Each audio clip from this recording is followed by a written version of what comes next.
Today is October 4th, 2022. This is the Hannah City Village Council meeting. At this time, if everybody please stand for the Pledge of Allegiance and a moment of silence. I pledge allegiance to the flag of the United States of America and to the republic for which it stands, one nation, under God, indivisible, with liberty and justice for all.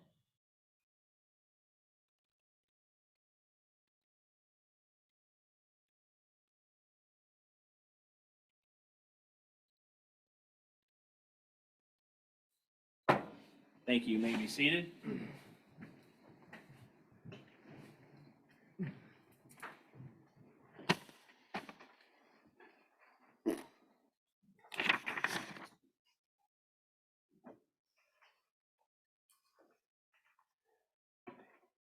David. And so we'll go to public input, recognition of guests. David? Stand up and say where you're from. All right. My name is David Keithley. I'm the president of the board of Hannah City Park District. We wanted to bring back to you, along with a letter, just expressing our gratitude, but I thought it'd be more meaningful just to make sure that we say it to your faces as well. Our gratitude for your willingness to entrust the help to us to try to get that roof, ceiling in the gym taken care of.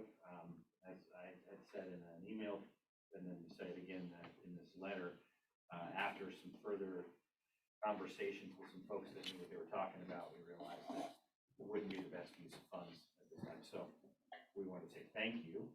Thank you for the continued partnership. The village has been an incredible friend to the Park District. So thanks for that. Thanks for continuing to stand with us. Obviously, it's challenging. Still, as far as I know, we continue to be the youngest park district in the state of Illinois, and as far as I know, the only park district that doesn't have any full-time paid staff to run the park district. Everything is pretty much volunteer. We have one part-time paid employee that answers the phone, takes memberships for the fitness center, those kind of things. So we're a tiny operation seeking to hopefully be an encouragement, a help, and a blessing to this community. We're going to get there. We just are baby steps toward that goal. And we just thank you. Thanks for hanging with us and being patient with us as we work out what that means and how to walk that out.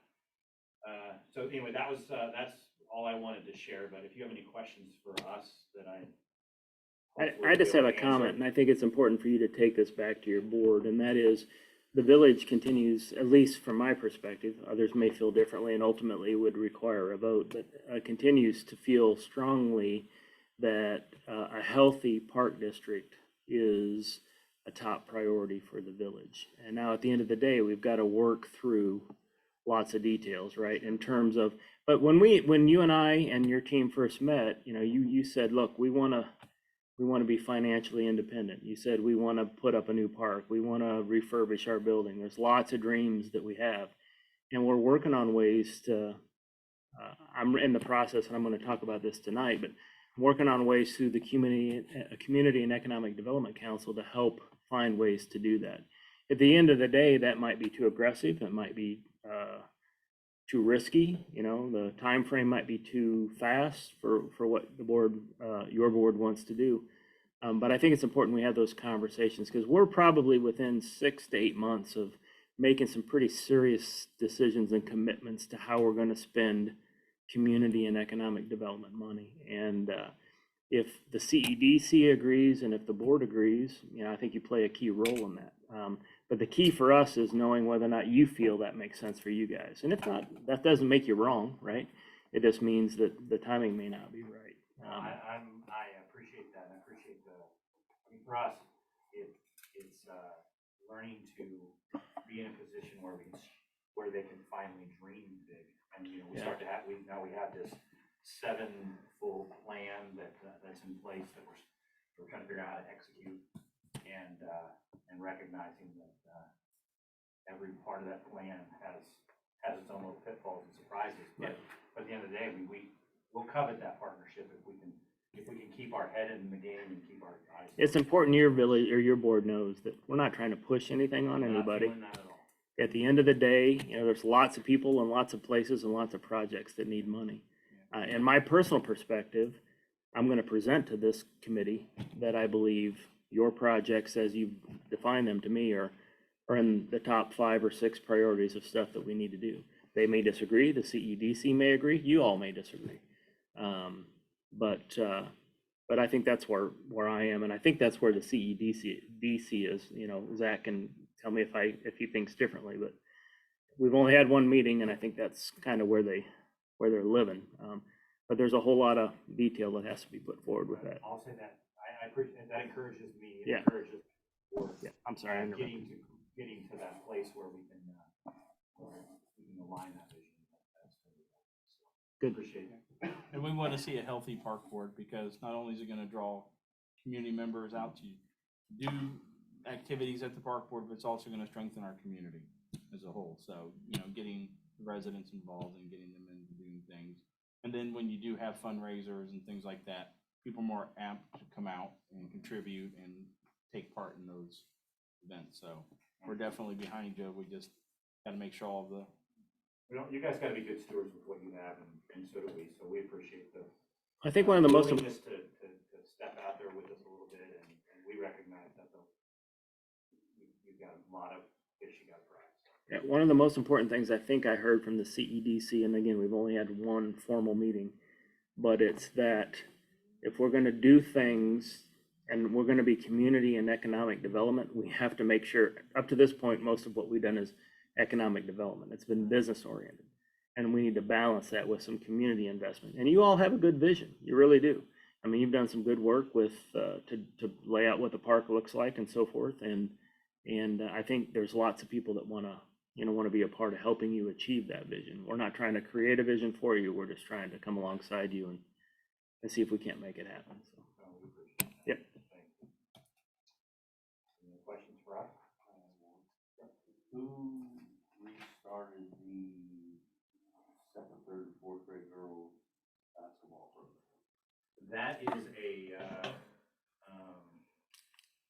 well, as far as I understand it anyway, that's just been the heart and the love of a grandparent in the community, and he's the one that started it, and we just are basically providing the space. I was involved with it, Well, back when it was I was a video, little kid, that's where I started, but right before it ended, it was boys and girls mixed. right? And I was upset that program went away, because it was something good for the area. I'd like to see us This get, is the second year, right? yeah, 2 years in a row. Yeah. yeah, see, that's Yeah, great. I'd That's like to see great that. stuff right there. That's meaningful stuff. Yeah. I think more children's programming, more programming for our elderly. Those kinds of things are going to be good for the community. Maybe a co-ed softball team. That's my little dream. Like I say, they had a solid softball program until Doug Stroud moved away. So I mean, really, what it takes with all of these programs, it takes somebody with a heart to, like that grandpa that said, I want to make sure that I do this for my granddaughter, and it takes people that want to volunteer in the community to pull it off. Yeah, I think for us, our focus is on helping you guys have the systems, the structure, the facilities, the processes in order to take a community garden or whatever those volunteers want to do and make them real, right? That's our goal is, I know this is, big thinking, but, I want to get us to thinking millions of dollars, rather than tens of thousands of dollars in terms of, and to be honest with you, I've just reached out in the last week and talked to people with the Greater Peoria Economic Development Council and shared your vision with them. And I'm not kidding you. I got no less than 4 emails saying, I know this grant, I know this loan, I know this, call us once you get your details together. We're here to help. We want to make it happen. I mean, we've got people chomping at the bit. And it may not work. Ultimately, we may put it all on paper and it may not work out, to the level of grandeur that we have But we may have to do a subset of that, but it's progress, right? Right, so we have a big vision, and then so if we have to Yeah. pare it down a little bit, we will. But there's people not only here, but with the Greater Peoria Economic Development Council that are like, show us, turn us loose. I know how to write grants. I know how to, I mean, these people are saying, I know how to write grants. I know we've done this for other, other communities. Let us help. Okay, Yep. appreciate it. Yeah, man. Thank you, guys. Thank you. Very much.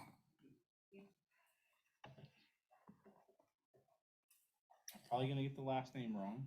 James and Rebecca Paul, okay? Would you like to address the board? Yeah, I know there has been a lot of recent car break-ins in the area.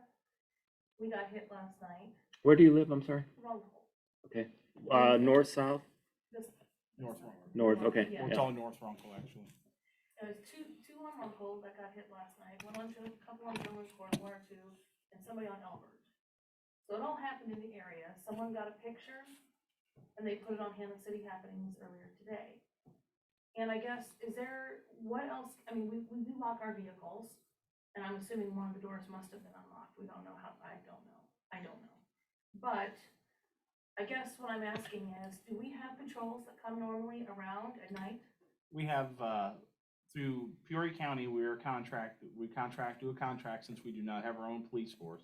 We do 35 hours a week with Peoria County, and those are random. So depending on the time of day, they could be here at 2 a.m. or they could be here at noon the next day or 7 Well, I a.m. only the ask next day. because For a while, we had people staked out at our house. They were watching the apartment building on Main Street and I don't know if it's Chicago, Logan. It's the one where the childcare is. Yeah. And they were watching those apartments there. Because I remember he kept going back and forth and I went, guys, can I help you? Can I help you find something? Yeah. And he's like, do you know anybody who lives in that building? I said, no, I don't really know anybody. But, it just bothered me because we've had a lot of kids, a lot of things have happened. A lot of people are having property taken from their homes. We had a bench. I mean, granted, it wasn't the Taj Mahal of benches, but it's part of our property. And then, other people have complained about things being taken on Hannah City Happenings. And Sure. I just wondered, if there was any active thing being done about it. Well, we do, when we get complaints here at the village board, we have a liaison with the sheriff's department, Okay. lieutenant, and we do relay those to the lieutenant, and he does then relay those to the officers that are out on patrol. So they keep an eye out. You see everything on Facebook too.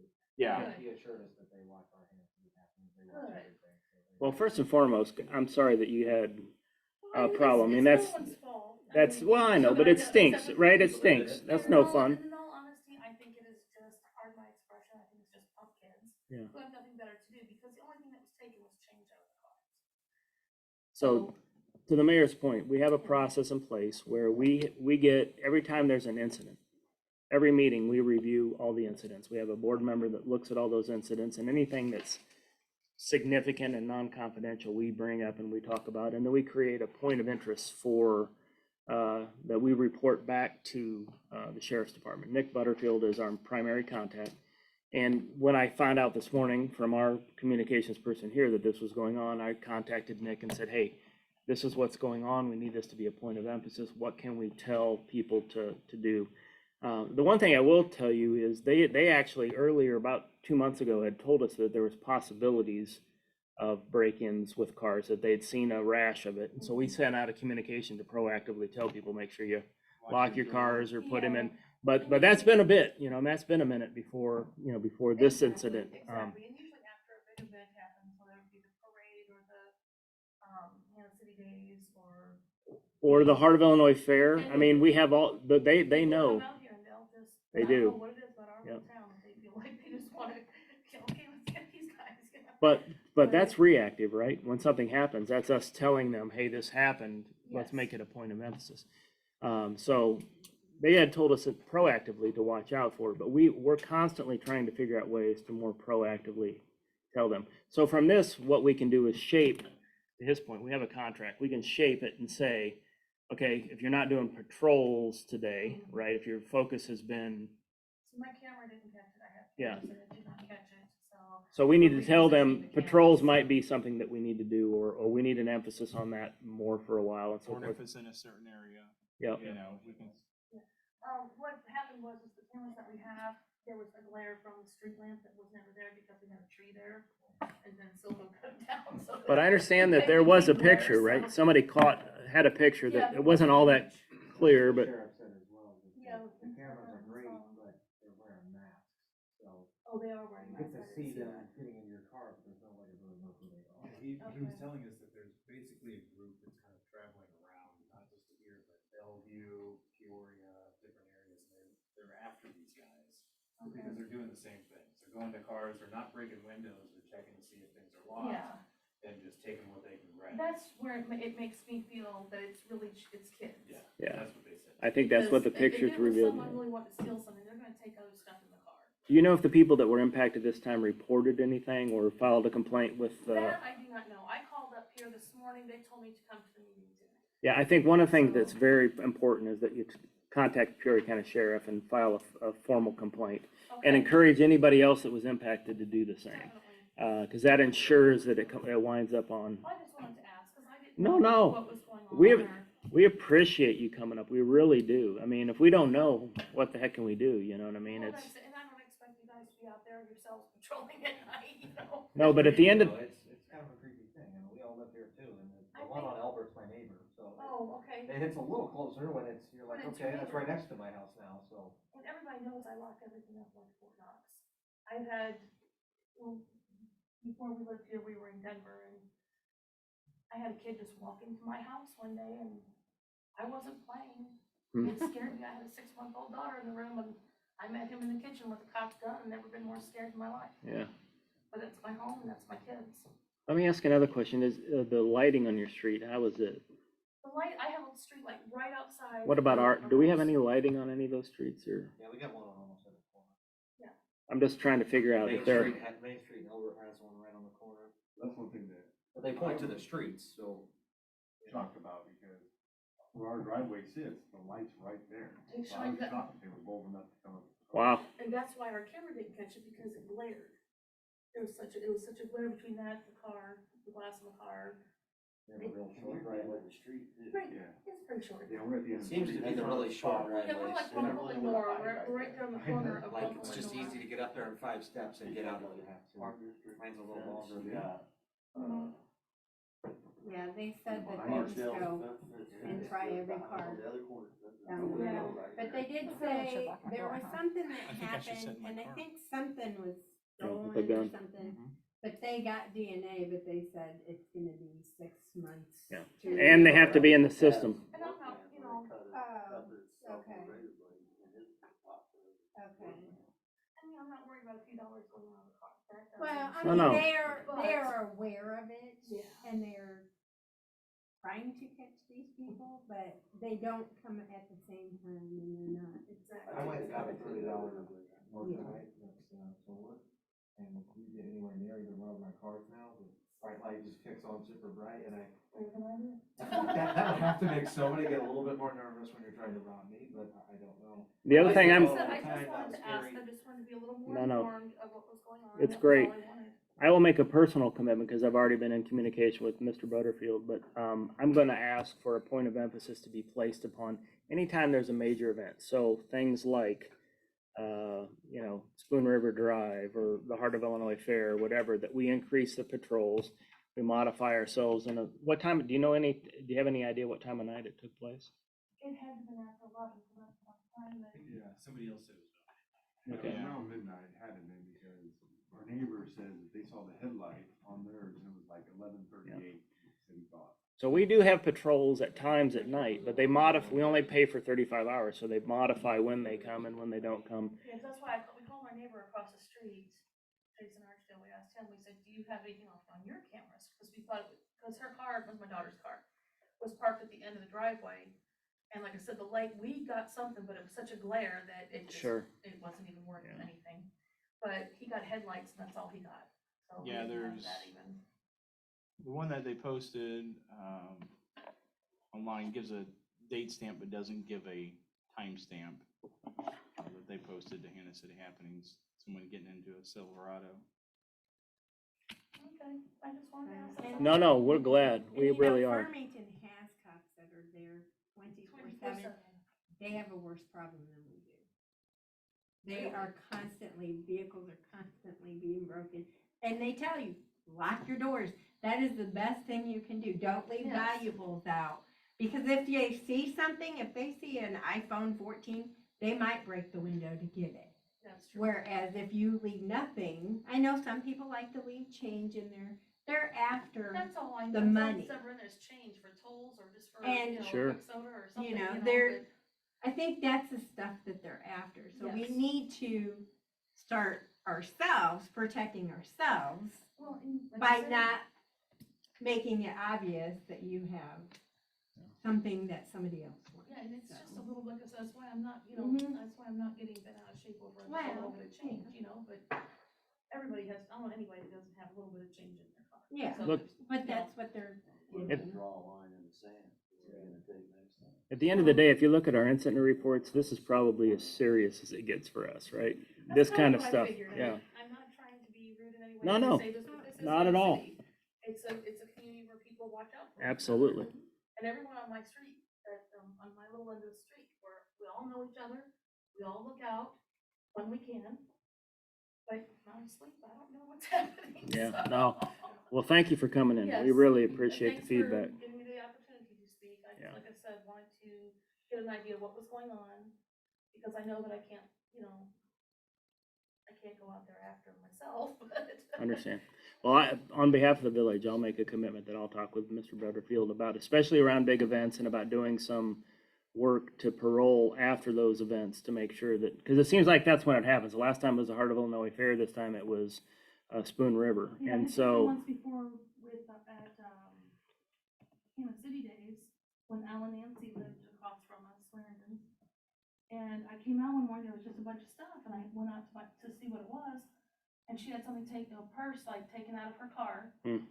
And everything in it was on the ground, and so I got it picked up, I took it over to them and told them, yeah, and it just, we're just that back corner, and I think that's part of it too. I understand.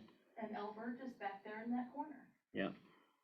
So it's, Well, sorry that it happened to you, really. No. It's- thank you, I appreciate that. Yeah, ma'am. Like I said, I just wanted to bring it up. Thank you for coming in. Thank you. Appreciate you giving us a heads up. Yep. Thank you. Thank you very much.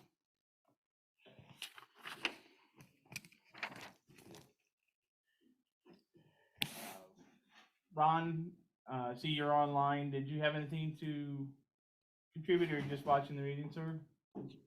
No, just watching. I did look up that picture that was on Summer's site. It was about 10:02 Okay. on the time frame. Yeah. Of course, you got all the cars going through with, Danny, did you have anything to address, or are you just on the review? I'm just watching. Thank you, sir. My neighbor said they stole sunglasses case. He didn't have sunglasses in it, but somebody else posted, well, they stole my husband's sunglasses, so, We didn't retain. yeah. And then somebody else had a truck where they had dumped, at least from the Facebook reports, where they had dumped what they didn't want in the bed of somebody else's truck. Yeah, the coat. Yeah, and that lady's like, that's my coat. But so I they don't took know if stuff she was out serious and then or or not. searched through it It and then, could be if it was Right, they took going it out of of the our car. car. Right. yeah. Assuming these kids aren't local, though, they get going in and out of town.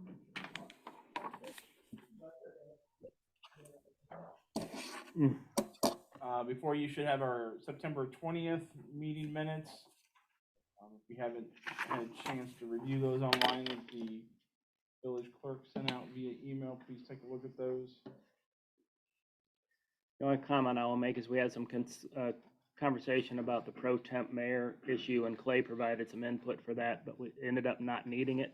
So I did not include that in the revision of the minutes, so they stand as originally sent out. It's a good thing because Caleb or Rod aren't here. I'll entertain a motion to approve the minute meetings from our September 20th meeting. So moved. Second. I have a motion by Sadak, second by Pearson. Any further discussion? All those in favor signify by saying aye. Aye. Pose same. Motion carries. Mr. Lott is not gonna, our engineer is not gonna be here tonight.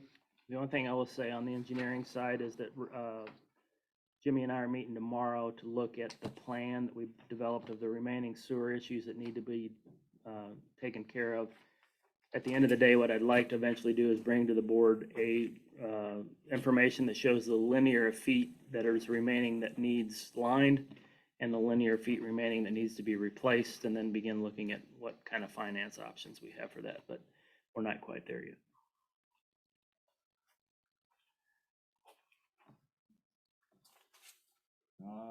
Brings us down to attorney's report. Did Oh. we forget Oh. the treasurer's report? Yeah, we We sure did. did. I completely forgot Not that I that. care. Yeah, I just that's figured right. you might want me to pay the bills. Yeah, so treasury report. Nothing really out of the ordinary, except there's a truck repair from, the truck repair charge on there from when the tailgate got dented, yes. That's the only thing out of the ordinary though.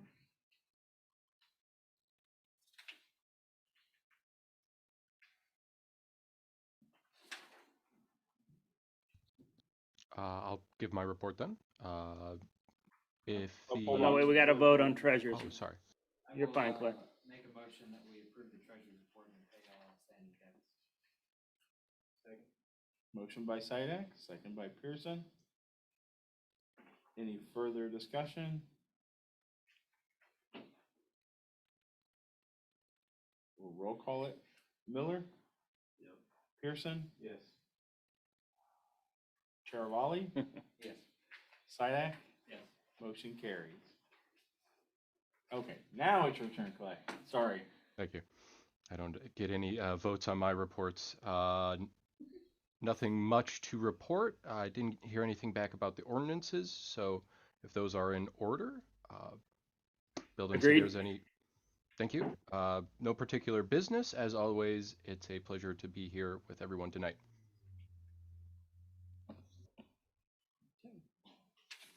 Any questions for the village attorney? Okay. Thank you very much, Clay. Thank you, everybody. Engineer's report, there's no engineer's report. Nope. And now we'll go down to the administrative report. Okay, so in your packet, you've got a list of highlights, just things coming for upcoming board meetings. Next, if you don't have a board photo, next week we'll be taking those. If you do already have one, there's no need to retake it. But if you don't have one, we'll be retaking those next week. Coffee can payment we'll be voting on next week, just to give you a background on that. So if you remember the agreement that we have, the development agreement that was put in place a couple of years ago with the coffee can was that we would pay back a portion of their property tax and BDD tax every year up until $55,000, at which point then we begin to split those dollars up into the point of their cap. And once we get to their cap, then the village keeps 100% of that. So we're at the first year of where we're at. We've worked with Jacob and Klein and their accounting folks. They've outlined everything that we need to have. We'll have a vote. We don't have to vote on it because it was in the original agreement, but we are going to vote on it. So you'll see the specific details of how much. It's roughly $6,500, something like that. That'll be reimbursed to the coffee can for as part of their economic development agreement.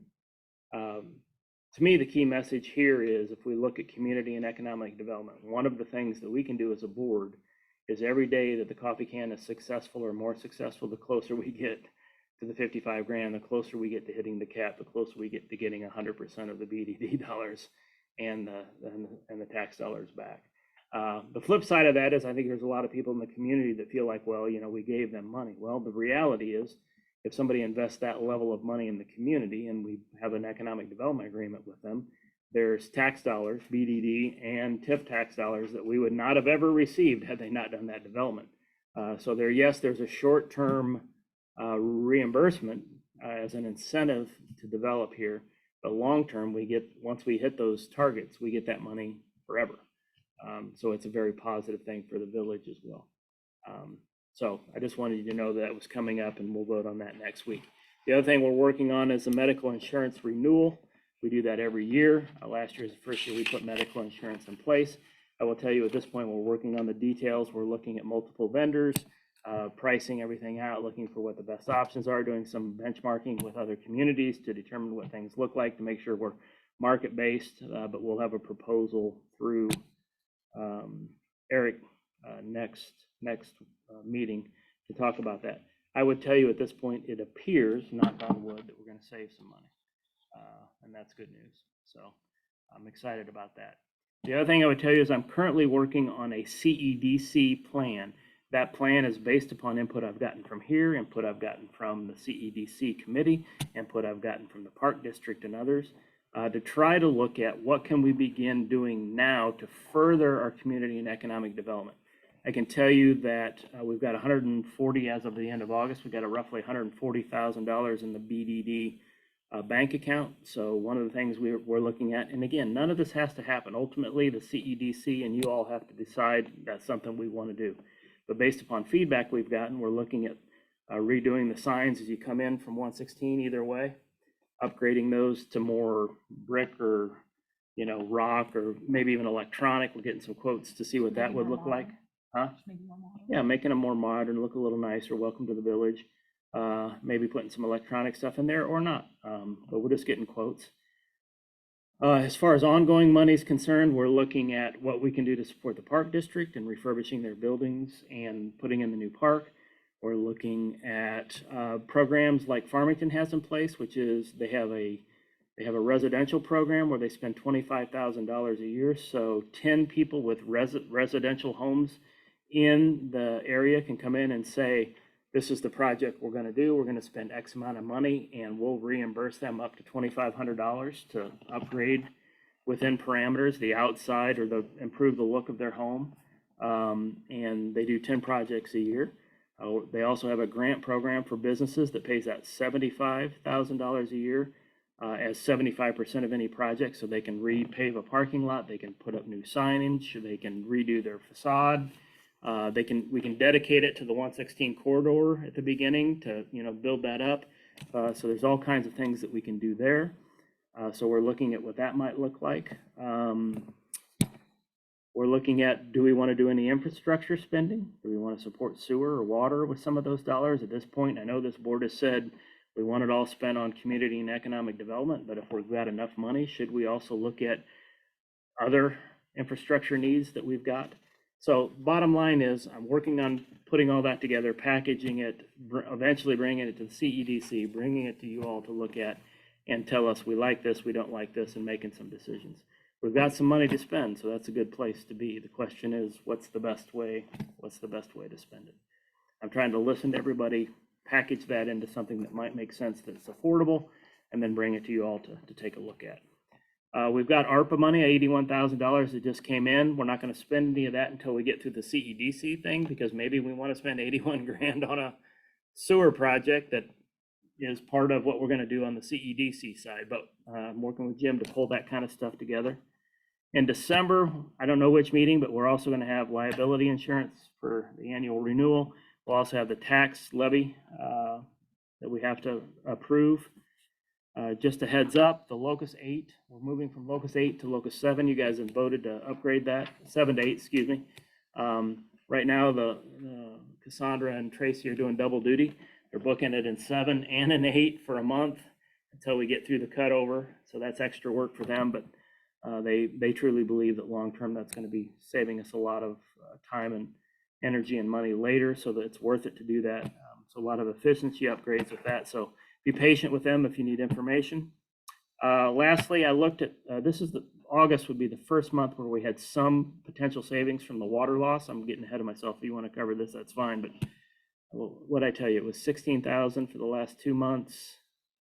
And then this month, 18 for June and July. And August was 16,000. But then I looked at 16,000 for last year and it was about the same spend. So that just might be timing.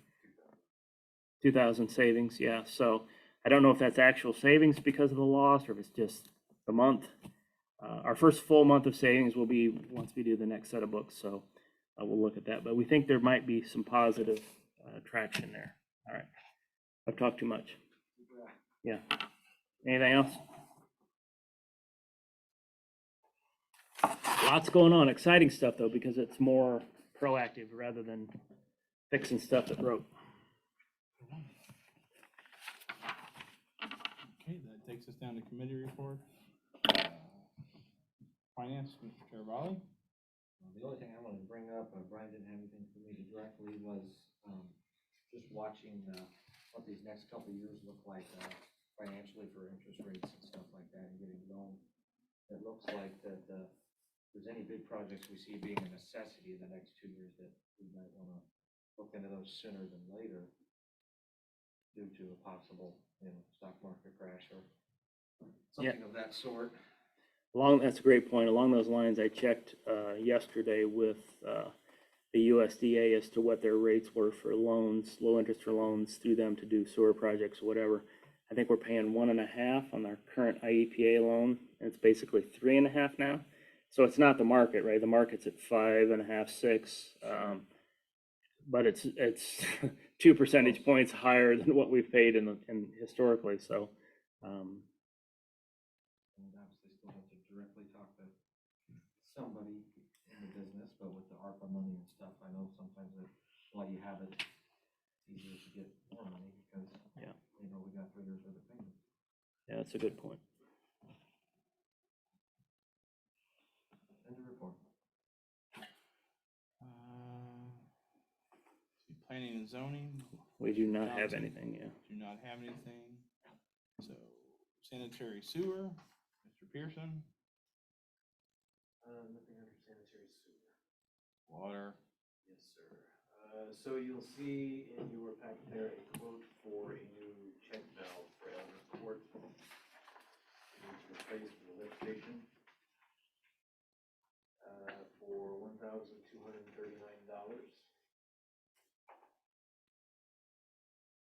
Plus freight. Plus freight.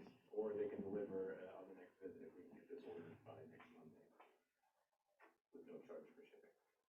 So we vote on it tonight to accept this, no shipping. How about that? I'll throw that in for free.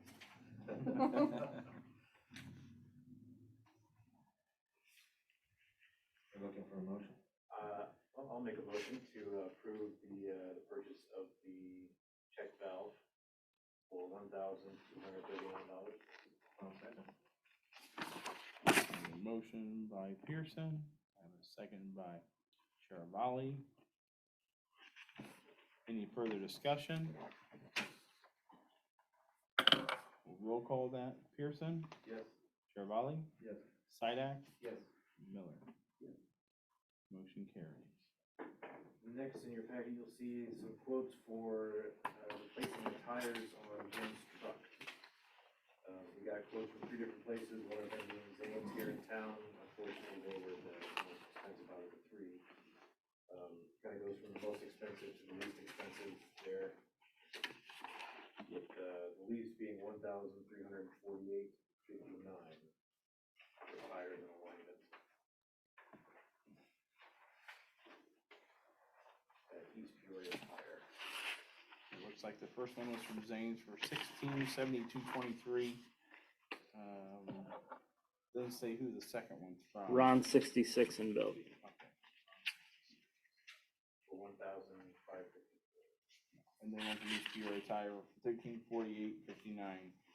So if you look at that versus Zane's, the $323.64 savings. You look at the one versus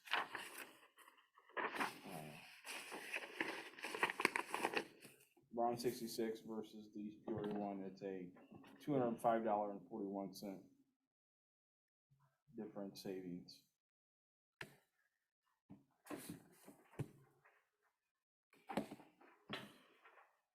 I think the debate here basically boils down to local versus savings. Yeah. $300 more to go to local. Was anybody went to Zane's and said, hey, we'd like to do your business, but here we're at. We have not, but the challenge I think we have as a government entity is, yeah, so. Yeah, it does look like though the East Peoria tire does get, Does anybody offer free alignments and stuff afterwards? Yeah, I think East Peoria does. We're also looking at, Tire rotation. yeah. Look, I don't get a vote, but if it was my opinion, you know, I'd save the money. That's my personal opinion, but it's you guys' vote. At the end of the day, it's, I think, unfortunately, as a government entity, that's the only way we can send the message to people that we'd love to do business locally, but if we're gonna save $300, it's $300. One thing to think about is how much time it's gonna take to take the truck to East Peoria and come back to Williamsburg. Understand? And I know they don't live in Hannah City, but East Peoria Tire actually is a locally owned, they live in the area. I Right. actually know the owners. and they're actually getting us state contract prices. Yeah. So.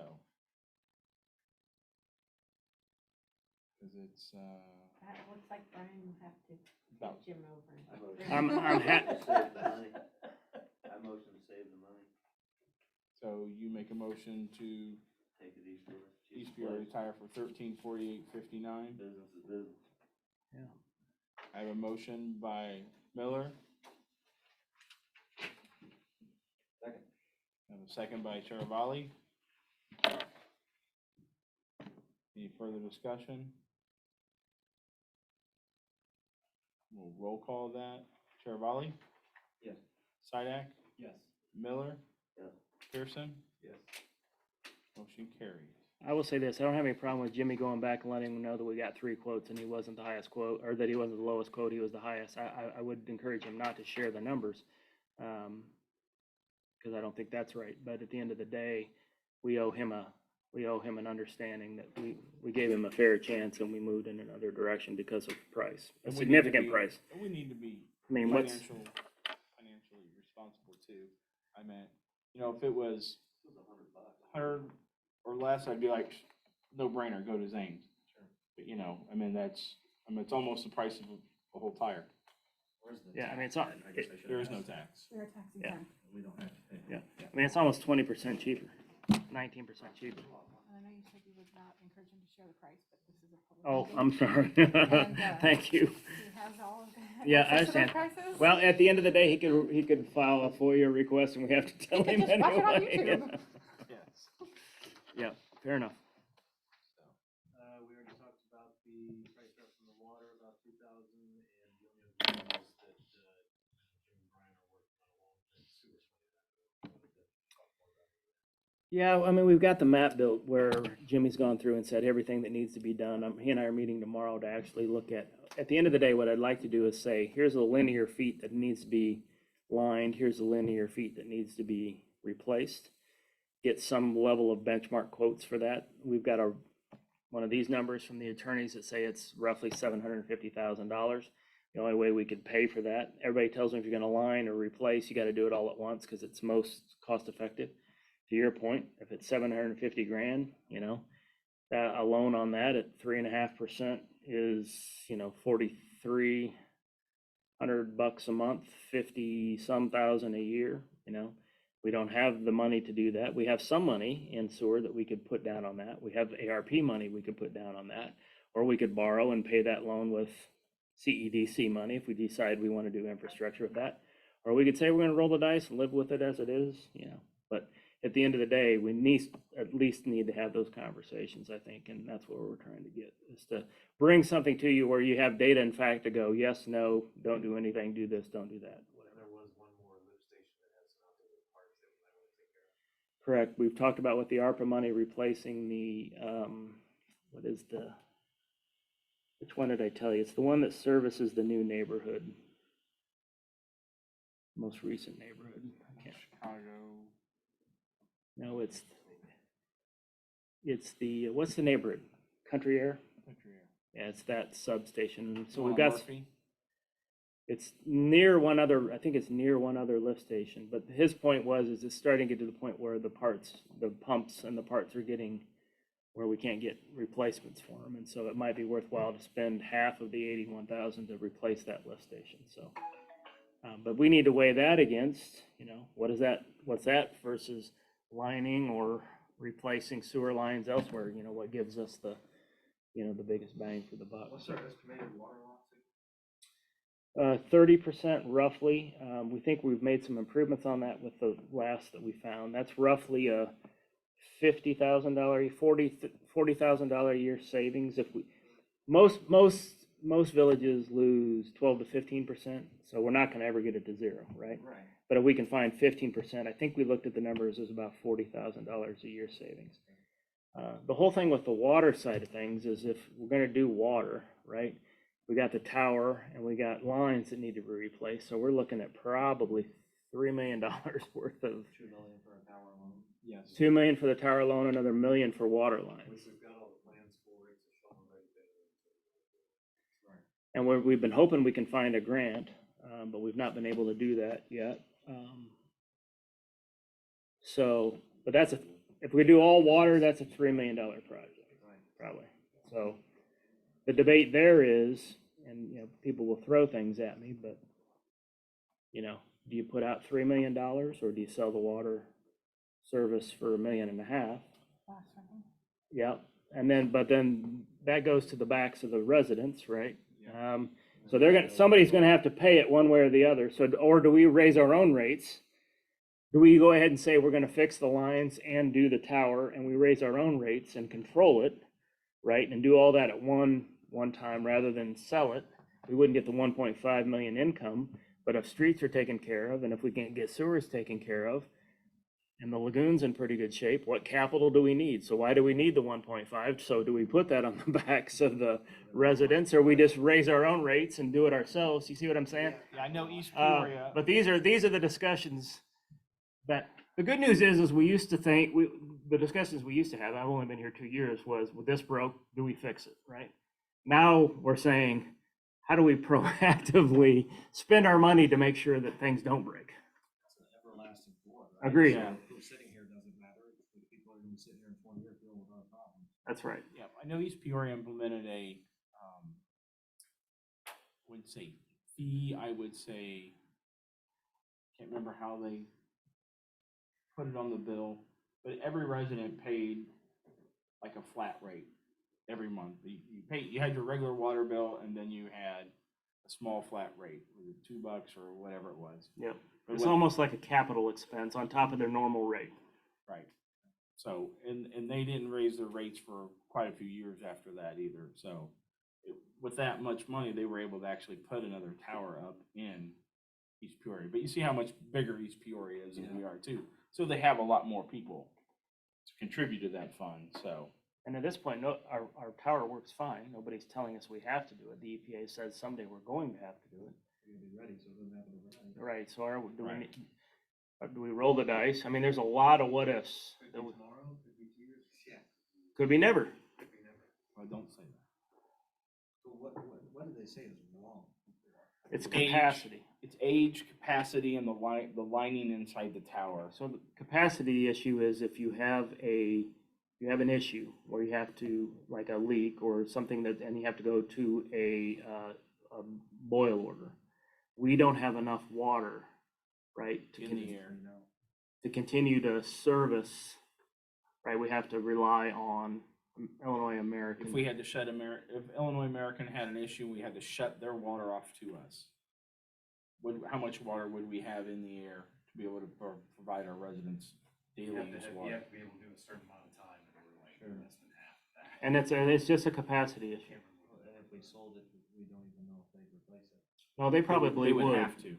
But they would probably spend the money to, if history proves, they would probably replace it. They'd probably replace a bunch of the lines, get rid of all the leaks, find the problem, and then put all that cost on to the residents. I mean, Farmington recently did this. Now, granted, they were treating their own water, so it's apples and oranges. But Farmington's water is probably double what ours is now. There might be a better way to do it where it doesn't all go on the backs of our. Understand, we could bond it. You're right. There's things we could do there. Or if we have to have a a service fee for a period of time to pay for it. We could do that ourselves and control it and still can keep our water, right?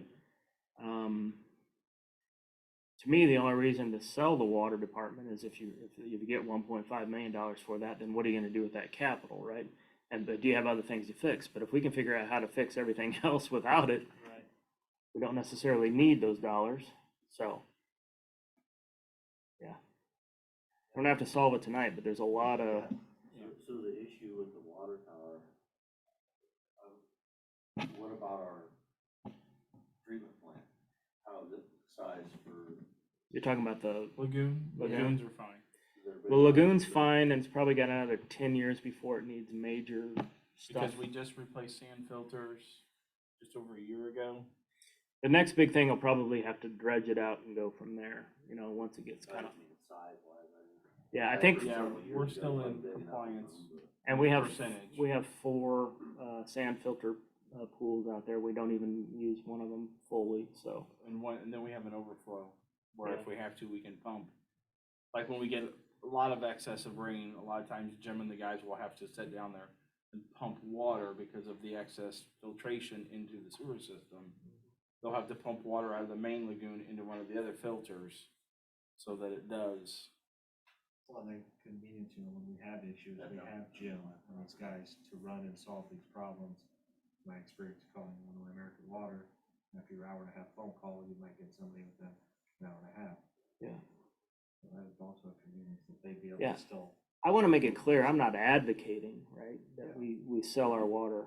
I'm just saying I think it's worth the discussion and debate. At the end of the day, I think if you put a gun to my head and said, what would you do? I would say we keep it and we raise our own rates and we control it and go from there.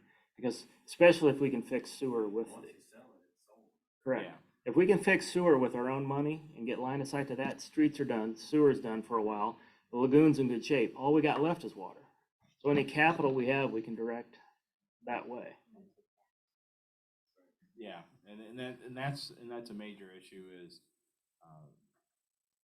is looking at our residents, yeah, it's nice to be able to have that capital and say, we got that monkey off our back, but then again, that monkey then, as residents ourselves, then falls on our back because now we're paying twice as much just for water. Correct. And so I think if we did it ourselves and controlled it and didn't have other capital issues, yes, we got to spend more money and we're not getting that money back. But at the end of the day, we could do it ourselves, increase the rates less than we would otherwise, control it ourselves, make it part-time, and then continue to build, right, and control it. And I think there's value in that. And I don't think our rates would have to increase really that significant. Can you remember when we did the original analysis with that nonprofit group? I think they said 10 to 12 bucks a month, something like that, just for the tower. Yeah. Now, granted, we've gone up since then, so it's correct. So that's 10, 12 above. That's also then at that point, and if. But that's not double, right? That's not double, and once we get the problem fixed, we can then approach it and see where we are. And if we're doing our jobs up until that point, we're preparing for the next thing, right? And if you lose that 40,000 water loss, it drops down. Yep. How old is the water tower? Do what? How tall is it? How old? Oh, I don't know. I just know our current capacity is less than a million. Is that right? And the new tower would be 2, a little over 2 capacity wise. So we're doubling. But so then now we're to the next conversation. We're 1,200 residents today, 630 houses today. If we have 3 neighborhoods or 2 neighborhoods that go in. Will the double cover it? Yes. But you put in, if you haven't fixed the water lines and you put in a $2 million water tower, your water pressure goes from 30 to 50. Now you're leaking. So you got to figure out how to fix that, right? So there's a lot to do. It's a lot to consider. I just would remind us that, again, 2 years ago, we were saying this broke. Do we have $1,200 to fix it? Now it's $1,200 yeah, let's go do that, right? So we'll get there, but I honestly believe there's a lot of really, really hard decisions to be made in the next year. I remember the one main engineer talked about it. He talked about relighting them, and maybe there's some of them They need to be that need replaced. to be replaced, not relighted. Yep. Did he have any idea on the percentage of that? No, so that's what, he and I are meeting tomorrow, and out of that, I'm trying to come up with how many linear feet need relined, how many linear feet need be replaced, what's the total cost of that. And Brant, we also need to look at, and the cost of that is, you know, televising the lines before we do anything too. and engineering He's fees. saying they need replaced because they're leaking? No, probably, and yes, I'm not sure we know that. Some of them are probably so old that they're crushed and, Right, but if you know, that's my point, though, if he knows what needs replaced, I guess that's where I'm confused. If he knows what needs replaced. Yes. Meaning it's, but if even, we're not ever gonna get a linear feet number if. at this point, he's looking at age. He's looking at, when we tried to do the, television last time, it wouldn't go through. So the assumption is it's crushed and it is leaking. And there's others that it went through, but there's holes. So it'll be hard to be sure they have an estimate of. Correct. I It's guess not that's the gonna, first crush. it's not gonna be perfect, right? But it's gonna give us a good ballpark of what we need to look at, what we're looking at, the areas that we need to draw our attention to get those areas fixed first. The other thing is, So- if we spend that money and we fix that stuff, now the infiltration that's going into the sewer system that the lagoon has to deal with, right, comes way down. So the amount of sludge and the number of years that extends, right? Well, and the So, amount of electricity we use on irrigation. and everything with the else. lift stations, Yeah. all that changes. And if we sell our water service, they take over the lagoon? No, No, that's sewer. that's sewer and it's Water is combined. completely separate. Right. But there is a huge impact to staff because, I mean, that's half of Tracy's job or 40% of Tracy's job. That's half of Jimmy's job. And again, we lose control.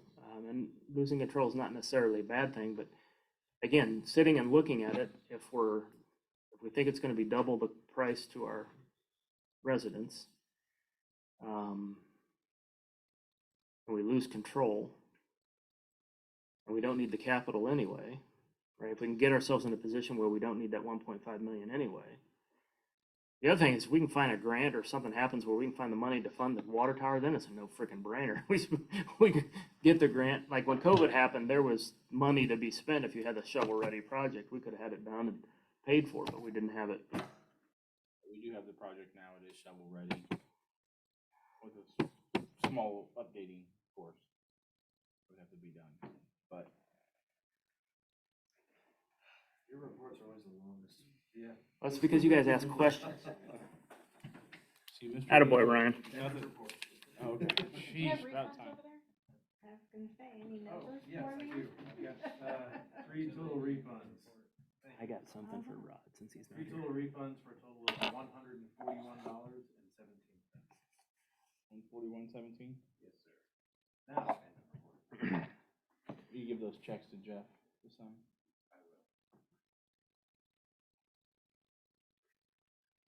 will. Okay, so into Pearson, so streets and alleys or? Yep, so Rod's not here, but garbage is under his scope of responsibility as well. I've got some dates to share with you. You may have seen communicated already. But as part of the new garbage contract, we have landscape waste removal. And that is happening on 10/10, 10/24, 11/7, and 11/21. So those 4 dates, if you've got grass clippings, leaves, tree limbs, whatever, you can put them out and they'll come by and pick them up. Are the specifications on our site on what they'll? There are. Yep. And that was added this year. And we also have 2 landscape waste in the spring as well. So we have 6 total landscape waste at-home pickups. That was part of the new contract. So that's good. If people, one of the questions we're getting is I have an Hannah City address, but I don't pay garbage fees to Hannah City. Can I get my stuff picked up? And the answer is no. That's something that happens in downtown. Yep.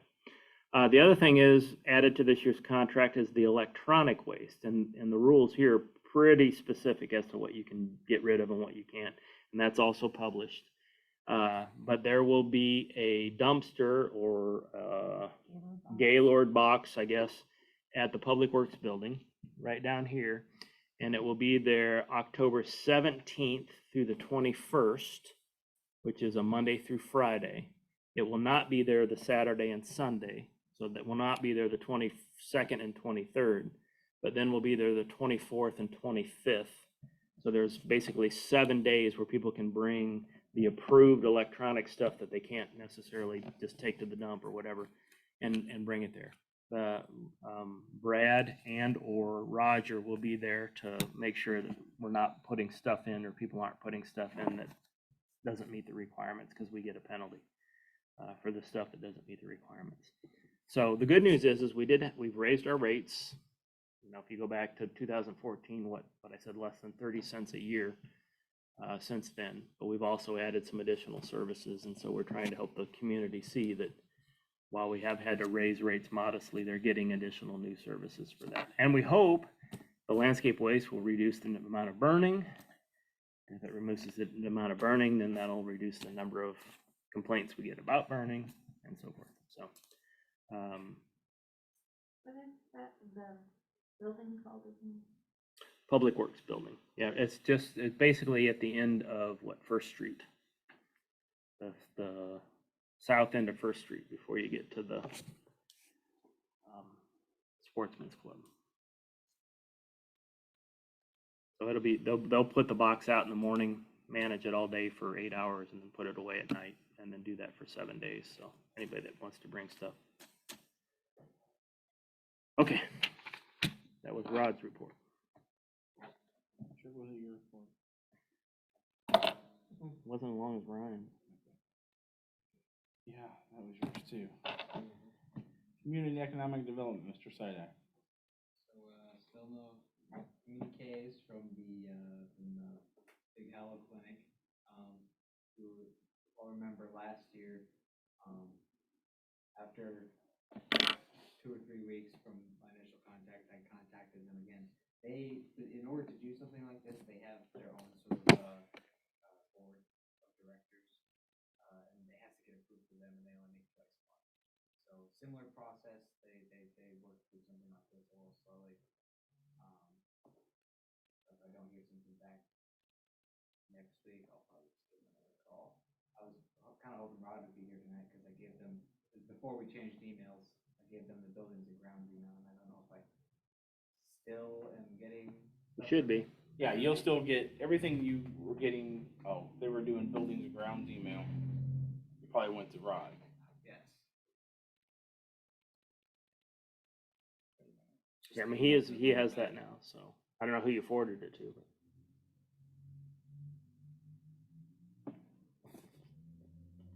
You had the email that was buildings and grounds, right? Yes. Okay. I don't know if it's. That email, if that was your old email, it's being forwarded to your new email.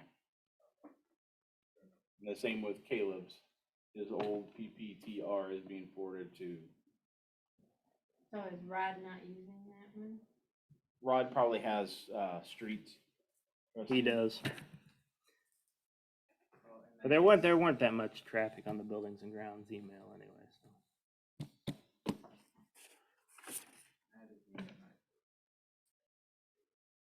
Administration, Mr. Miller? I just wanted to add about our break-in comments. My buddy Wiley lives right down the road from the falls. I asked him if he had cameras. I told him, he said, why? I told him, he said, well, that's funny, because he's got aftermarket rims on his truck. He got bug nuts were loose on one tire and 3 broke off another. I said, well, make a report to the sheriff's office, but kind of odd. Right, that same, just like 3 houses down the street. Kind of new to this, but I got 7 calls from 9:25 to 10:01. Nothing really alarming. And then everybody has looked at the sheriff contract. It's going from 2023 to 2027. I believe it starts out at $73,150. $40, ends up at 82, 260, almost 9 grand increase over 5 years, but That somewhere, or is that number through? it was in really. It's in the intergovernmental agreement. But, I'm gonna, motion a vote Oh, to here. accept that contract with the Shore County. Is that every option? That's $1,800 a year average on what was the total contract today? 72,000? 73, 140, I believe, That's the 23, this year's was. I mean, we're looking at Here I have it in my email. 2.5% a year when he was talking about some people paying 10, 15, 20% a year. I mean, We can't supply a police force for 7 grand a year. there's no way. How much does it cost to raise Too much. To get them all fired up might be free, baby. So the contract reads as our contract year 2023 would be monthly installments of $60.95 for an annual total of $73,140, $73,140. 2024 would be $6,275 a month for our annual total of $75,300. 2025 contract would be for $6,465 a month, which takes an annual total of $77,580 a year. 2026 goes to $6,600 a month or $79,920. And 2027 takes us to $6,855 and takes our yearly total to $82,260. We don't think with all the recent events that we shouldn't ask for more. I think to me, the debate's not about how much at this point, based upon what they've shared with us. To me, the debate is 35 hours enough? Or do we want to go 40 or I mean, I think that's a 35 great hours, question. Yeah, it was over 7 days, that's not a lot of time spent. Yeah, and he said they tried to do 2, 2, and 1, I guess, throughout the day. I just didn't want to lock into a contract if we wanted to. I mean, I'm sure they'll always allow us to go up, right? They're not going to allow us to go down. If they have the manpower, because I mean, after we sign this, we can ask for what we want, they don't have to give it to us.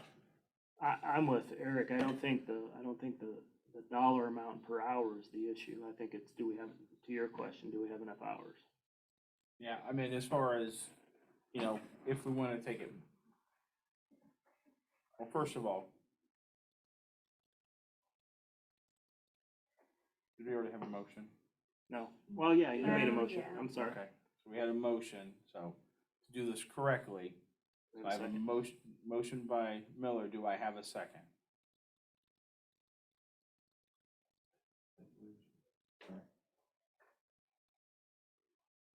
Okay, I have no second, therefore that motion dies due to lack of seconding. Now we can do a discussion since we already had a motion on the floor. So now we can do a discussion on the contract, so, sorry. I don't think anybody's against your motion in terms of the dollar amount. I think it's a matter of, are we comfortable with the number of hours? I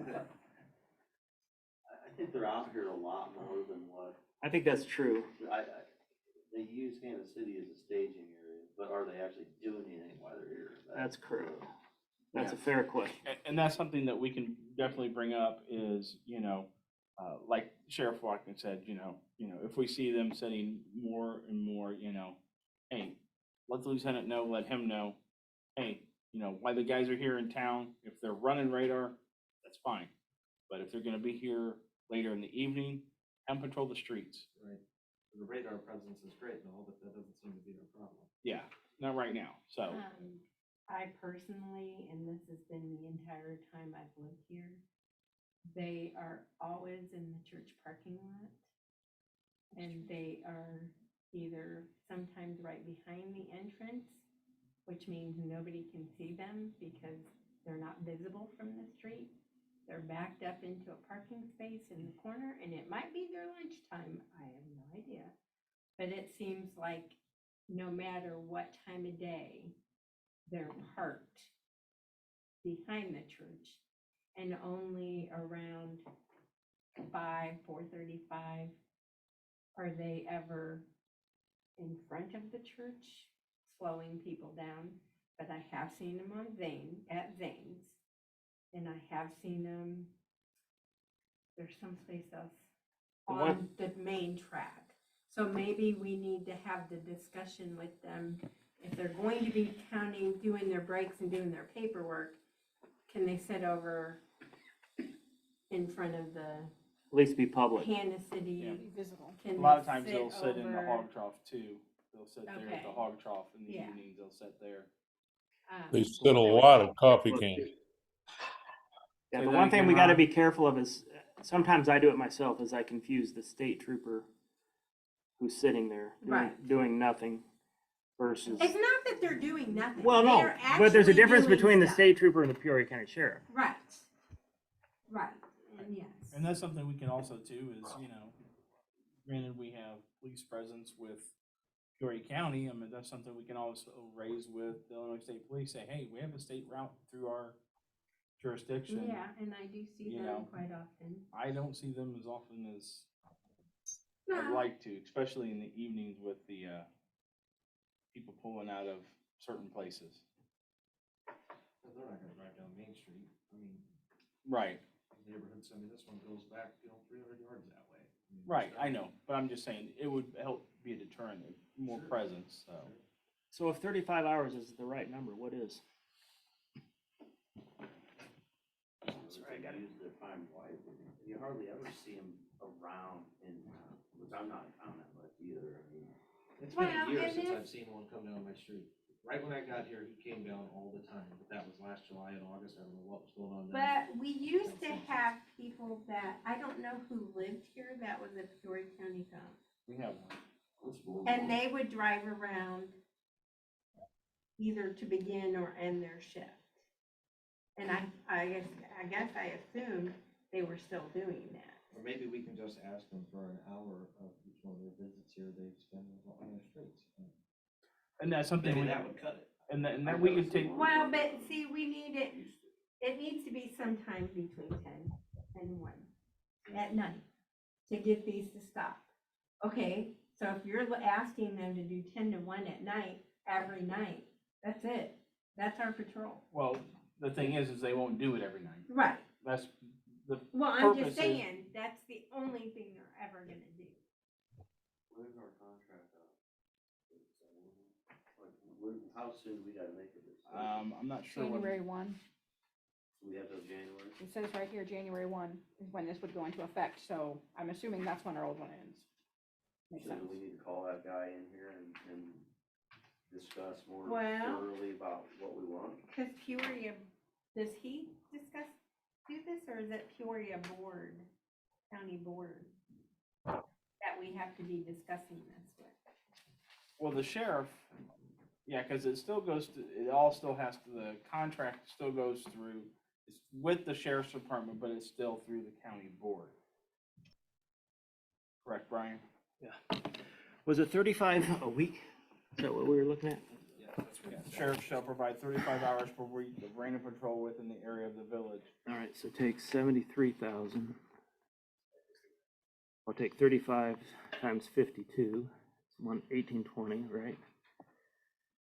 And take 73,000 divided by 1820, it's 40. We're talking about $40 a week. It's just a general fund. Yeah. Yeah. Did I do that right? $40 a week? That can't be right. No, that's not right. No. Yeah, the good thing is 6,000 a month? with our community versus like $40 an West hour. Peoria, $40 an hour. yeah. West So if we went up 5 hours, 5 times 40 times, And that's if they have 52 the is enough. manpower. He said they were trying to staff. They're trying to, but that was getting ready to say was, that's the good thing about the village. They already have an officer out this area. So they're, with us doing the contract with them, it gives us those guaranteed hours where like West Peoria, their contract is quite a bit more because they don't have the manpower, so they're actually paying a full deputy salary. They're paying for the vehicle, they're paying for all that extra stuff that we don't have to pay for because it's already an officer they already have. So I'm just thinking out loud here. We go from 35 to 40 a week. That's $40 an hour. Times 52 weeks, that's $10,400 a year. If he just keeps it that way, we might rock the boat and all this changes on us. I don't wanna do that. I guess, yeah, no, at the end of the day, if you increase your hours, I think there's leverage to ask for a cheaper price. Or to say, rather than a cheaper price, we want those 5 hours to be patrol during the neighborhoods that. Late, yeah. I'd be curious to know how many free hours we get though. Yeah. Yeah, because, Like I said, because they, I think because that's they fair. I think they do They're out there a paperwork. lot. well, they still respond to emergency calls, not on village hours. So if there is if there's an emergency, just use an example, if there is, someone gets shot, they're gonna respond out no matter what. Even if we didn't have a contract with them, they would still respond. So like. But I'm 10 grand's listening. nothing. We can afford 10 grand. If they are giving us those free hours, like if they could park at different locations. Yeah, I can have that conversation. And do their paperwork. Yeah. Or I mean- take their lunch, But our point is we but want in a something different guaranteed, right? location. I mean, Right. we wanna guarantee time between a certain hour of the evening. Well, then your cost is gonna go up because Well, we he know that. stated, well, no, he stated that they increased other villages a higher percentage because they required specific time. Right. Okay, So but it will be more than $40 an hour. But we can always, We just wanna know. Okay. we can request that, hey, we've been having, these issues during this period. We can emphasize to them, hey, we'd like to see a presence during this time if possible, to try to make sure that our citizens and our residents are feeling secure. We had an incident at a residence, here in town, with a drug house. County was all over it. They had detectives out, and I think that's what the lady was talking about, while they were staking out over there, they were,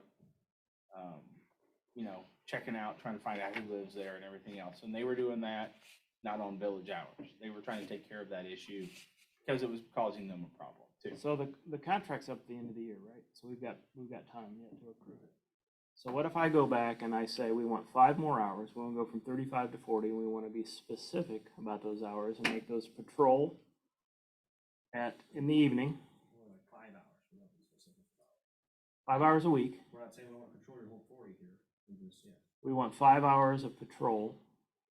We want 5 additional hours, and we want those hours to be patrol through the neighborhoods at dark. 10 to whatever. I'd say 10 to 1 is your high crime time. But 5 hours a week, that's only, now maybe they have to pick the day where they do more than maybe. Well, and that's something else that we need to specify is, we'd like to see a better visible presence. I got that down. Because then if they're out and about, that also reduces us having to say, well, we want you patrolling. If we want to just have you out and about. And I'll start with, and we want it at the same hourly rate as what we currently got. What do you think? And if they say, yeah, we'll redo the, It'll have to go back to the Peoria County Board and get approved. oh shit, I forgot about that. Forgot We about got till January. Yeah. Yeah, several meetings that time. As long as they get it on their next one. Everybody okay with that? Me going back to them and having that conversation? Huh?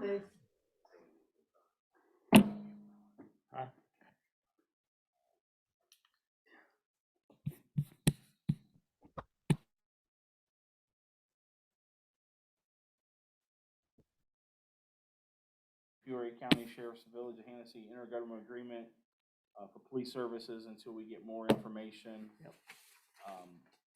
From Lieutenant and from Sheriff Chris Watson's Yep. / Peoria County Board. I can do that. No.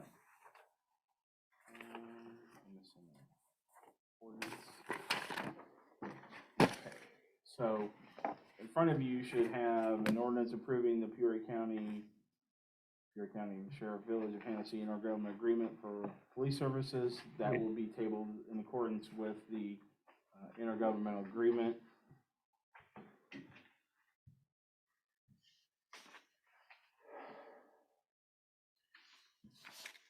Anything else under administration, Mr. Miller?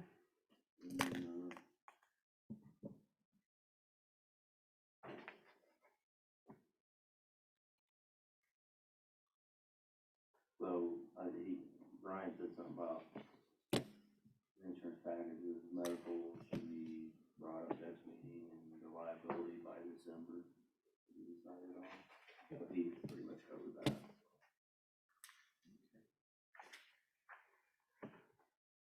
That takes us to other business. So in front of you, we have an ordinance amending chapter 111 of the Village of Hennessy Code for Ordinance to increase the number of Class A liquor licenses. And this would be for Hennessy City Tap? Yeah, for Hennessy City Tap, this would be moving us from 6 to 7 Class A liquor licenses. And the next ordinance is also them and it's gaming. Yeah. The only thing that's changed since the last time we brought this up is she called me and asked that we don't make it contingent upon the building being up to code. She's still willing to bring it up to code, but if we wait till the building's up to code, she loses several months of being able to apply for state liquor and state gaming. I don't know how long it normally takes. But she said if she doesn't bring it up to code, then she's comfortable with us revoking it and not using the license until the building is up to code. This is 7 to 10 days, gaming 6 to 8 months. You get your liquor license in 7 to 10 days. So we can make the liquor contingent and we can make the gaming. Does she need the liquor to get the gaming? Mhm.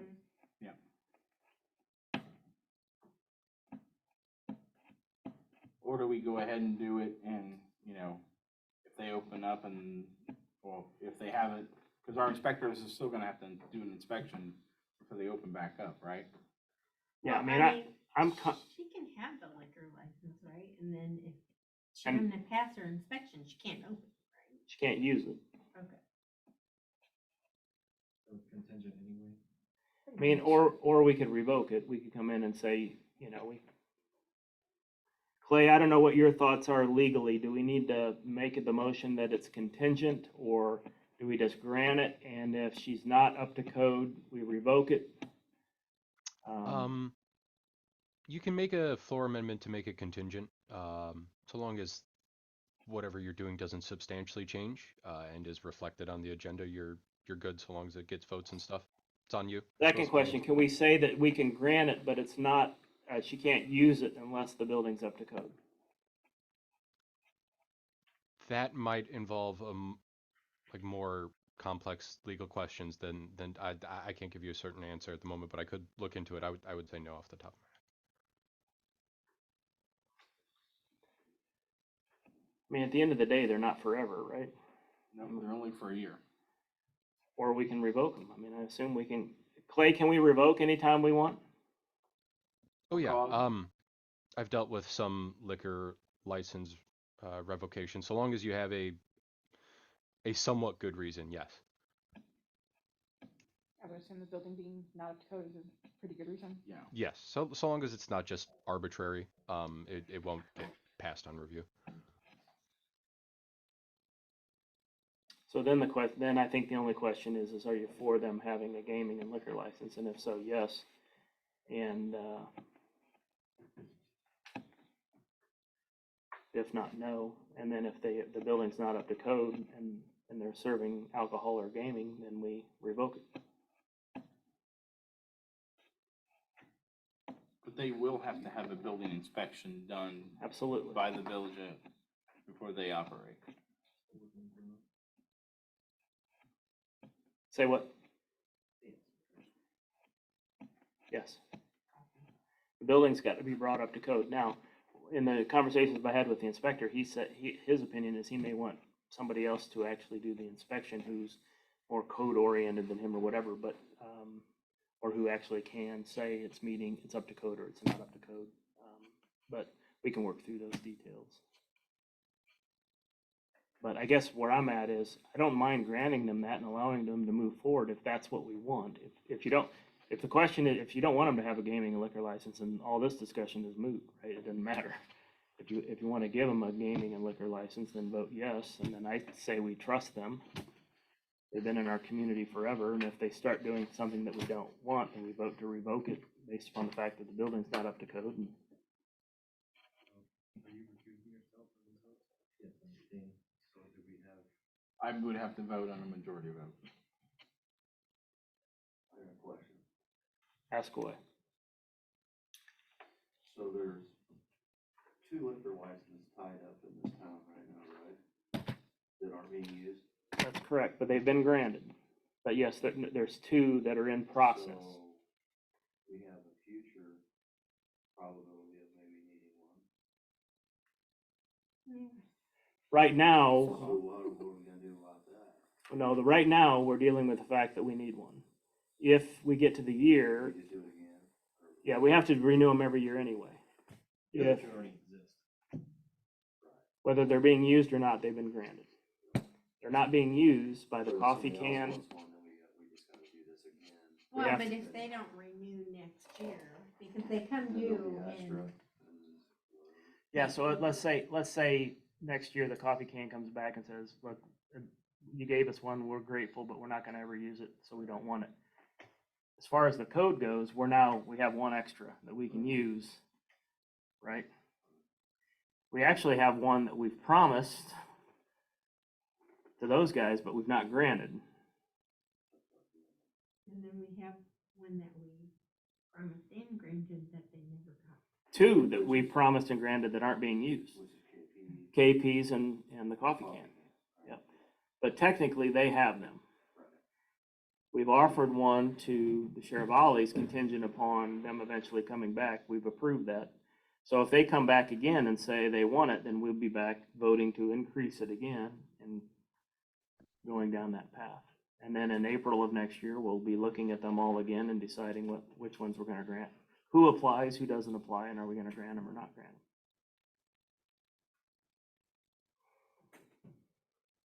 So to summarize, the first question is, do you believe the Hannah City Tap should have a gaming and liquor license, assuming they bring things up to code? If the answer to that is yes, then I say we approve them and move on, and if they don't bring the building up to code, then we hold them accountable for that and revoke it.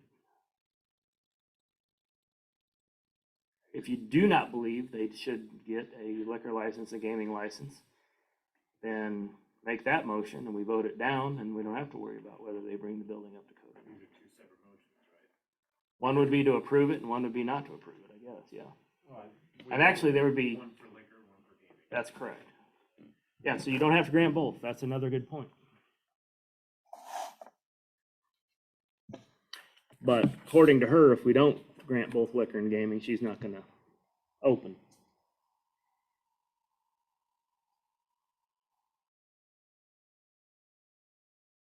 See, I don't have to vote on this stuff. I Yeah, do. and we were told once before that in this particular business that you're in, if you don't have the gaming, then you're probably gonna go under. You're not gonna make it on just the liquor license, and that's why they want the gaming license with it.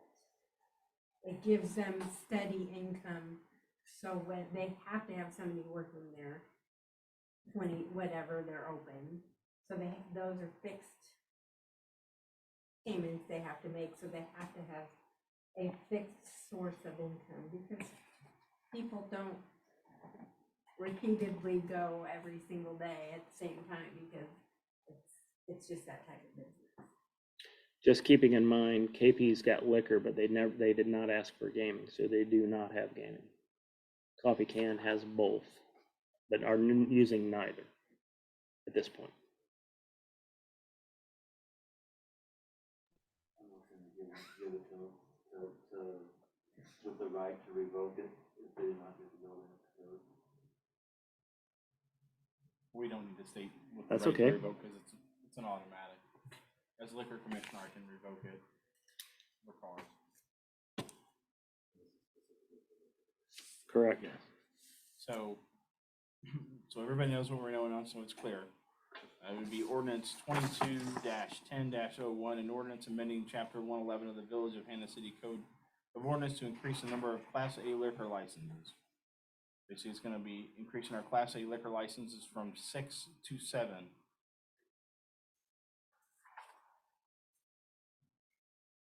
I have a motion by And this is. Miller.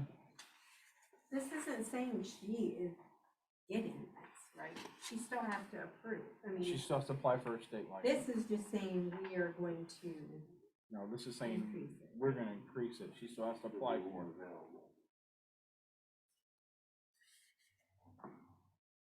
I have a motion by Miller.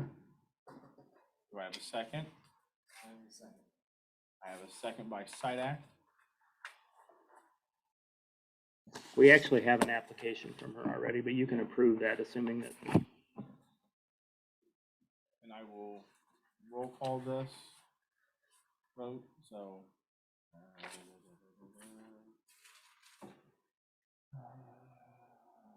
Chair Volley was the last one, so Sidak, Yes. I'll do Purcell, yes. Miller, Yes. Pearson, Yes. Chair Volley, motion carries.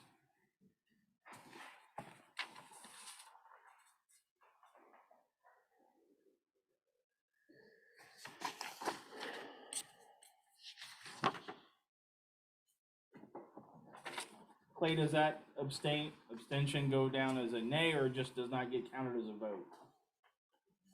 In this case, it gets, that abstention is a nay. Okay. I thought it was, but I wanted to make sure. Should be 4-1. yeah. In there. Now we gotta wait on Mr. Miller. So the next, No, in the ordinance. Only in the ordinance, it would still, your vote would still be an abstention. Oh, no, when somebody abstains, it should say they said no. Right. In fact, hey Clay, I got a question for you. Yes. Can we add that to our, when we do ordinances, can we add that to do, the yays and nays and abstentions? Can we add an abstention to our ordinances? People that Yeah. abstain? No, Okay. no problem with that. So, Brian, just going forward, we'll add that. Yeah, just make note of it. well, do we have to change our code? No. We're not gonna. we No, it's can't nothing leave to it change as the a code. nay. No, it's But just it- parliamentary But procedure. it really Okay. wasn't a nay. So Clay, then that's you guys. When you guys do an ordinance, just say yay, nay, and abstain, Okay, right? will do.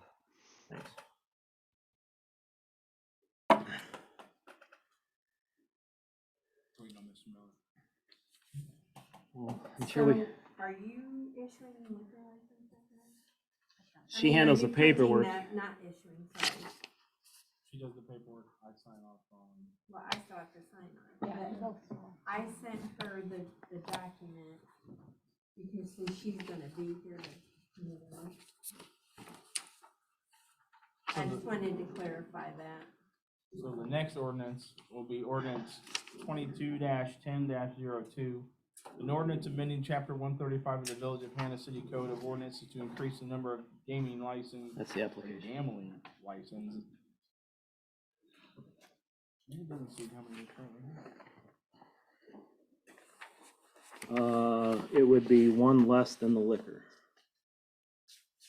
5. 6.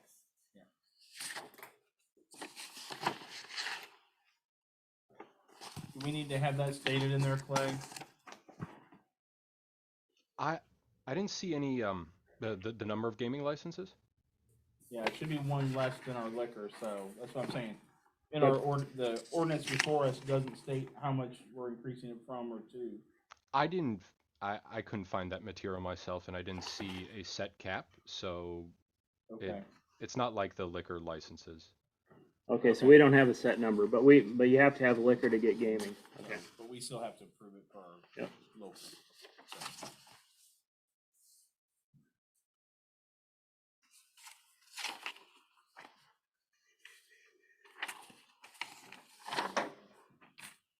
I'll make a motion. We adopt an ordinance amending chapter 135 of the Village of Kansas City Code of Ordinances to increase the number of committees. I have a motion by Sidak. Do I have a second? Second by Miller. Any further discussion? We'll roll call it. Miller? Pearson? No. Chirivali? Sidak? Yes. And I will vote yes.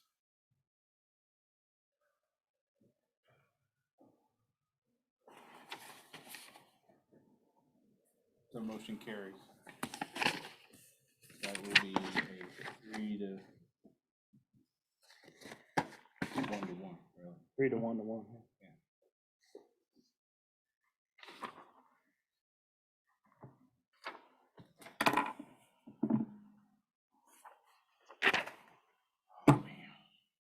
Brian? All right, so in your deck, you've got, we did you see the logo there on your thing that we're using on the website and other things now. That's already being incorporated. But we're also looking at wanting to have some t-shirts printed up. Let's take a step back. This is more than just printing t-shirts and trying to make a little bit of money. This is about having things that perhaps we can give to new residents or using for fundraising with our other taxing bodies or use in conjunction with CEDC stuff or what have you. We obviously want to break even, right, if we can. But at the end of the day, this is the design that won, and ignore the teal color at this point.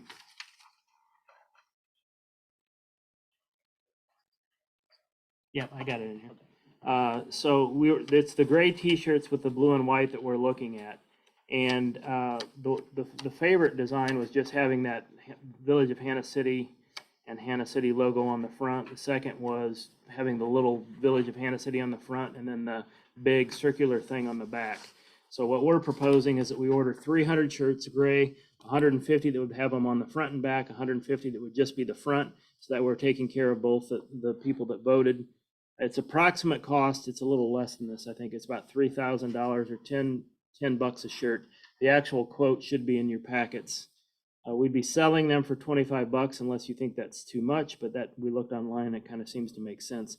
So if we sell 120 shirts of the 300, we would break even at the $25. We'd be making $15 a shirt.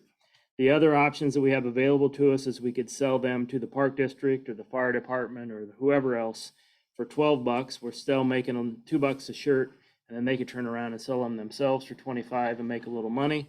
Or we could wholesale them and sell them to businesses like, the coffee can or Gills or whatever for $15. They would sell them for $25, so they'd be making $10 a shirt. We might give them out to new residents for free.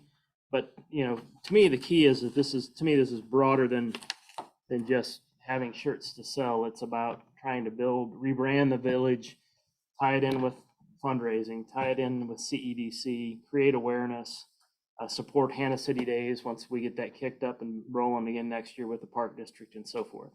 So I guess the ask is, are you willing to spend $3,000 or approximately $3,000 to buy 300 shirts and put us in a position where we can sell them or offer them to fundraising opportunities or businesses to sell or whatever. It would have to come out. I've checked to see if we could use any economic development money for this. The answer is no. It'll have to come out of general fund. I would suggest that we create a new account that says, t-shirt account or whatever, and we take the expenses out of there and put the sales back in there so we can track how we're doing. So if you hit a break at 300. To believe it or not, they didn't charge different for front and back. We're working with, we got several quotes, but we're working with the print company out of Princeville. They didn't charge us any more for a volume, and they didn't charge us any more for front or back or whatever. They only charge for color and size of shirt. So the 2X shirts are a little bit more expensive. We're looking at buying, I can't remember, but 150. I think it's 20 small, 20 medium, 30 large, 30 extra large. I remember right. No, maybe 40 large, 40 extra large, and 32 extra large, something like that, to get to the 150, so that we had a broad spectrum.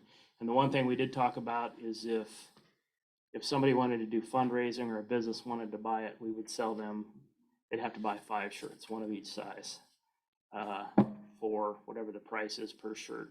That way they're buying a full spectrum, and we don't wind up with a bunch of sizes that nobody wants or whatever. And I know you guys sell shirts, and if you got a better opinion on how to size them, and we just kind of arbitrarily said we think most people are going to want large and extra large, and fewer people are going to want small and medium and 2X. Yeah. So do you have to order 300? We don't. We could order less. Arbitrary number. We kind of based it on. Did you ask the price?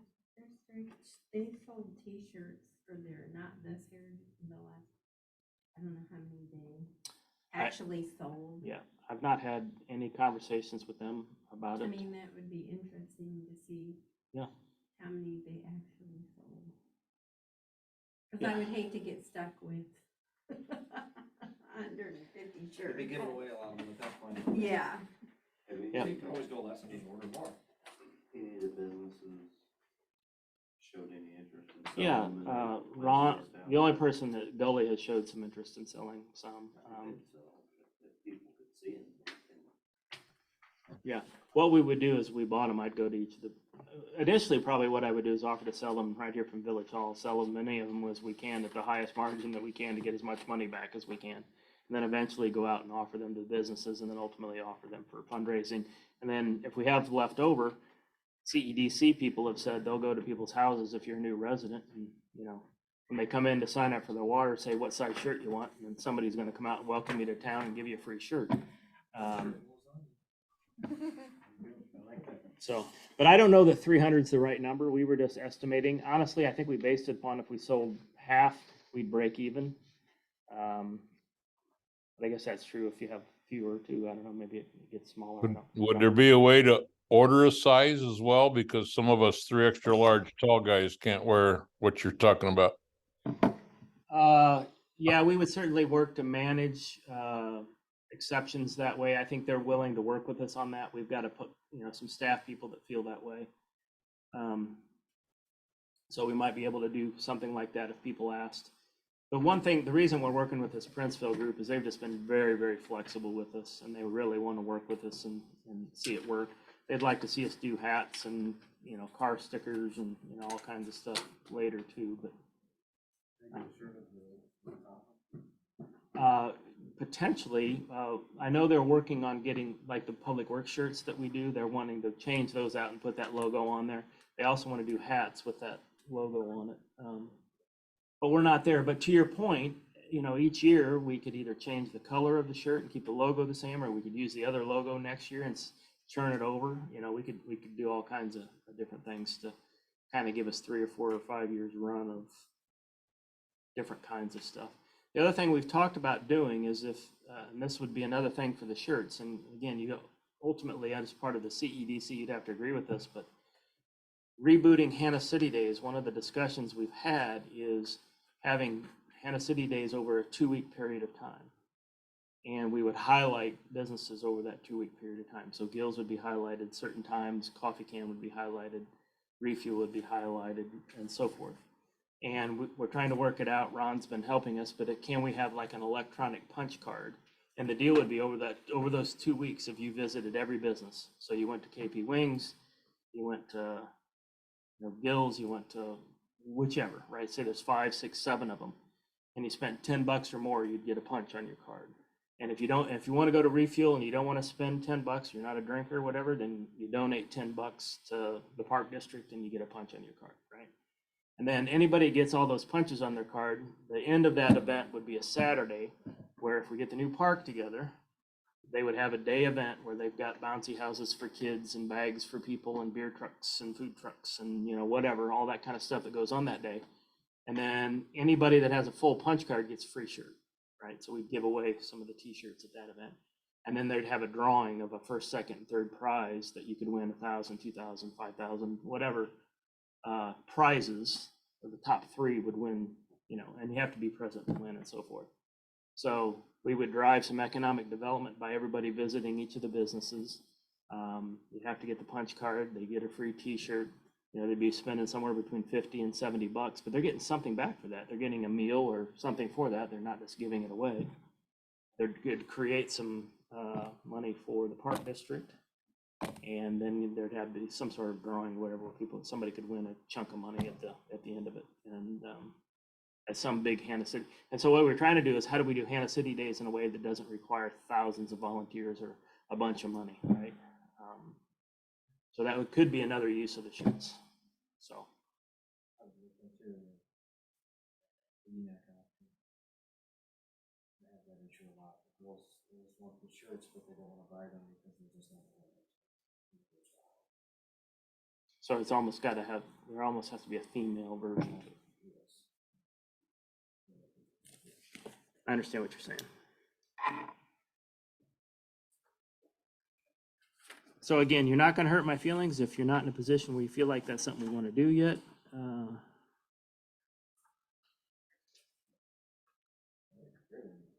You can wait and look at it as part of the bigger picture once we get the CED stuff and decide if we want to spend the money. I realize $3 grand, you know, there's a lot of things we can do with $3 grand, but can we make it back? Put out there where people can see it and know they're available. Put it on Hannah City Happenings, so everybody sees that. Hannah City Happenings. Right? Used to be the electronic board we were talking about. I was there doing the street. That's Big City shirts. Yeah, we're looking at signs coming in and out of town that would have that. My only opinion, the way I've always looked at shirts was, you know, we're not gonna make a whole lot of money on these, even if we sell all of them, you know, so we should just strive for that and we make this more of a get as many out there as you can kind of thing, you know. So, I mean, 25 is really not that much for clothes anymore. It's not, but I wouldn't be opposed to bringing that down, you know, for like, hey, why not? You know, the shirt's 15 bucks, you know. Why wouldn't I buy it just to have it? Understand? I'd buy 3. Maybe 25, I kept it. It's all good feedback. I mean, that's one of the things we talked about is the front and back, maybe it's 25 and the front only is 20.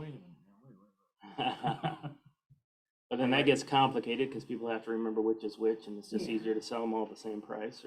But the other thing is, do we give them to the board members free? I mean, I think to me that makes sense. You guys get out and start, that's part of people seeing it, you know, where'd you get that and how do I get always one? got a free shirt at Limestone, but I'm also. We'll deduct it from your pay. My two shirts might wipe out the whole year, right? All right, I'm done talking. You're just looking for approval on the 3,000. I'm looking for approval on the $3 grand to buy the 300 shirts. I'll make a motion to approve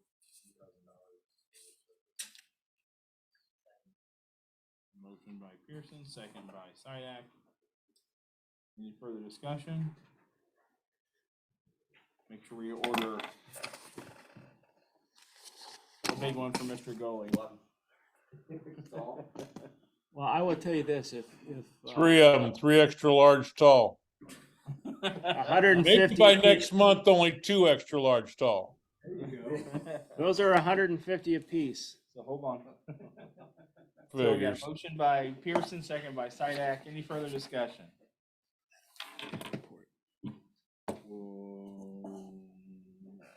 Roll call, Mr. Pearson, Yes. Chair Valley, Yes. Sidak, Yes. Mr. Miller. Motion carries. Spend your money wisely, Brian. We shall. Okay, and you were gonna say? Just a reminder, next week's, if you need your picture taken, don't have it yet, dress appropriately. Not No, next week, next board meeting. next board meeting, sorry, 18th. If you need your picture taken. That would be I Eric. got my good shirt on. I know, right? You did laundry and everything, didn't you? God dang it. So you need to borrow a shirt? Making sure you know. What Don't time is skip it? meeting. It's at the meeting? Right She will before? be here at 5:30. She'll be ready to do things at 5:30, so. So next board meeting is October 18th, 2022. Is anything else need to come before the board? I forgot to write it down. We got sidetracked on the. I don't remember. You'll remember and we'll do it next meeting. Did you talk about locals? Oh, just that, the upgrade from Locus 7 to Locus 8, yeah, yeah. Nothing else come before? Meeting adjourned. Thank you, everybody. Clay, Thank you, Danny, Clay. Ron, thank Thanks, you. Danny. Thanks, Ron. Thanks. I'll take a couple of the extra larges. Wait, All right. extra large. That's right.